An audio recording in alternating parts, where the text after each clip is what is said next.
Hi friends, तो आज बात करने वाले हैं लिवोसिट्रिजिन टैबलेट के बारे में। तो इस वीडियो में मैं लिवोसिट्रिजिन का टोटल रिव्यू दूंगा कि लिवोसिट्रिजिन कहाँ यूज़ होता है, किस कंडीशन में दिया जाता है या फिर किस किस स्थिति में देना चाहिए, है ना। तो टोटल इन्फॉर्मेशन बताऊंगा, इसका डोज क्या होता है या फिर इसका साइड इफ़ेक्ट क्या क्या हो सकता है, तो वो सारी चीज़ बताऊँगा मैं इस वीडियो में। तो देखिए फ्रेंड्स, तो लिवोसिट्रिजिन को लेकर के बात करने वाले हैं आज, ठीक। तो आप लोग ना वीडियो स्किप करके देखते हैं यार, स्किप करके मत देखो। देखिए स्किप करके देखिएगा तो नॉलेज कम मिलेगी, और आधी नॉलेज जानवे करते हैं ज़रूरत से ज़्यादा नुकसान दे देता है ना। तो आई होप कि वीडियो आप लोग बिना स्किप करके देखिएगा, ठीक है। तो मैं आज बात करने वाला हूँ लिवोसिट्रिजिन टैबलेट। तो लिवोसिट्रिजिन टैबलेट होता क्या है, पहले उसको जान लेते हैं, ये काम क्या करता है, ठीक है। मोड ऑफ एक्शन जान लेते हैं। तो ये जो है आपका थर्ड जनरेशन में आता है, ठीक। थर्ड जनरेशन किस में आता है? एंटी हिस्टामिन का थर्ड जनरेशन में आता है, जो कि एलर्जिक सिम्टम जो होती है बॉडी में उसको रिड्यूस करता है, यानी कि कम करता है, ठीक। तो एलर्जी सिम्टम जो होता है वो कई तरह के हो सकते हैं, है ना।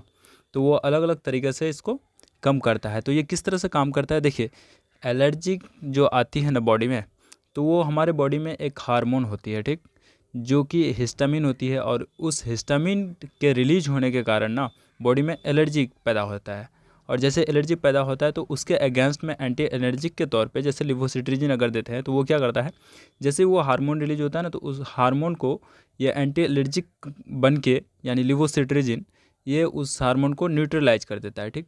और जैसे न्यूट्रलाइज कर देता है तो वो एलर्जी का रिएक्शन ख़त्म हो जाता है। और जैसे एलर्जी का रिएक्शन ख़त्म होता है तो उससे आने वाली जो भी सिम्टम होती है, जैसे रेड आइज़ होना या फिर बॉडी पे रेसेस पड़ना, तो ये सारे जितने भी है वो सब कुछ कंट्रोल हो जाते हैं, ठीक है फ्रेंड्स। तो यहाँ तक तो समझ में आ गया। देखिए अब मैं बात करूँ कि कोई भी मेडिसिन जो है, देखिए यहाँ पे सिर्फ नॉलेज की बात हो रही है, ठीक है।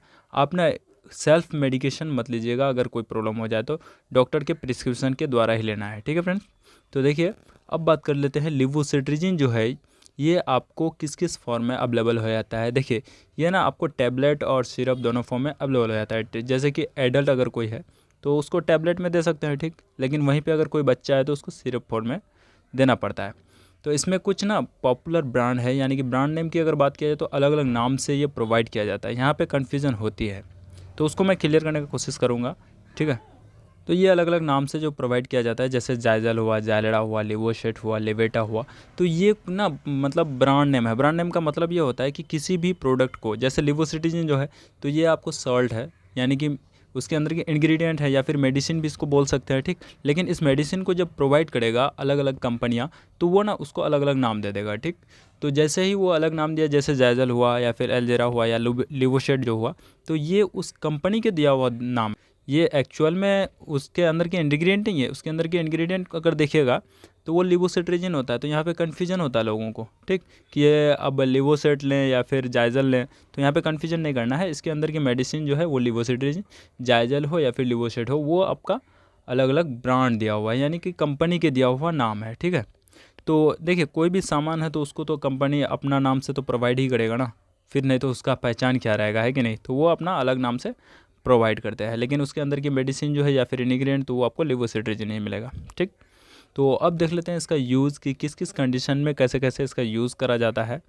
जैसे देखिए, जैसे रनी नोज हुआ, वाटरी आइज हुआ, इचिंग हुआ, स्किन रेसेस हुआ, या फिर रेडनेस हो जाना बॉडी में, या फिर किसी बाइट का इंसेक्ट करने से यानी काटने से, या फिर डंक मारने से वो स्वेलिंग हो जाना, या फिर एलर्जिक अस्थमा हो जाना, तो वैसी कंडीशन में इसको यूज़ करा जाता है। देखिए अब बात कर लेते हैं इसका थोड़ा सा डिटेल में कि ये होता क्यों है। जैसे देखिए रनी नोज जो होता है वो सीजनल पे डिपेंड करता है, सीज़न के कारण भी हो सकता है, मौसम का चेंज होता है ना, तो वहाँ पे होता है, तो वहाँ भी लिवोसिट्रिजिन दे करके उसको ठीक किया जाता है।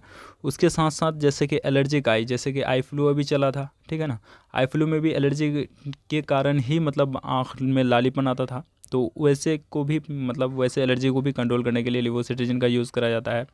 साथ में स्किन रेसेस, जैसे स्किन रेसेस में देख सकते हैं कि मतलब कभी कभी दिखाई देता है ना लाल लाल चकत्ता टाइप का बॉडी में आ जाना, तो वो हिस्टामिन का रिलीज होने से ही होता है, ठीक है ना।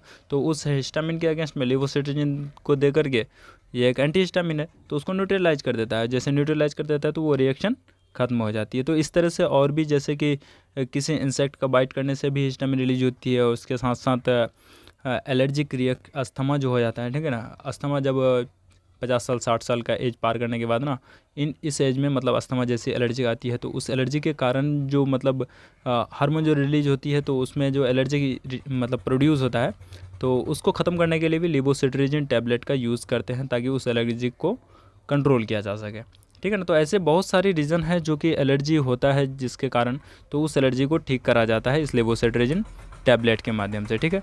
अब देख लेते हैं इसका थोड़ा सा डोज कि किस किस डोज में इसको दिया जाता है। तो सबसे उससे पहले ना हम लोग जानते हैं कि स्ट्रेंथ इसका, कि किस स्ट्रेंथ में ये अवेलेबल होता है। तो ये आपको 5 mg के स्ट्रेंथ में अवेलेबल हो जाता है, ठीक है ना।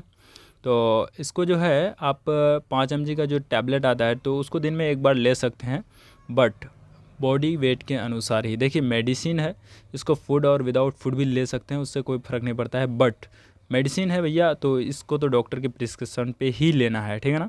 तो कोई भी मेडिसिन बिना प्रिस्क्रिप्शन का नहीं लेना है, क्योंकि डॉक्टर जो देते हैं ना तो वो बॉडी वेट और एलर्जिक सिम्टम को देखता है कि उसका एलर्जिक सिम्टम कितना है या फिर इसको कितना डोज दिया जाए। तो देखिए सिविरिटी अगर ज़्यादा रहता है तो उसमें डोज बढ़ा भी सकता है, और सिविरिटी कम रहता है तो डोज कम भी दे सकता है। तो वो डिपेंड करता है डॉक्टर का, मतलब उसका एक्सपीरियंस, और दूसरी बात है कि एलर्जिक रिएक्शन कितना है, ठीक है ना। तो उस पर डिपेंड करता है, इसलिए सेल्फ मेडिकेशन नहीं करना चाहिए, डॉक्टर को दिखा करके ही मेडिसिन को लेना चाहिए, ठीक है ना। तो यहाँ तक तो समझ में आ गया कि मेडिसिन कहाँ कहाँ यूज़ किया जाता है। तो अब देख लेते हैं कुछ इसका साइड इफ़ेक्ट।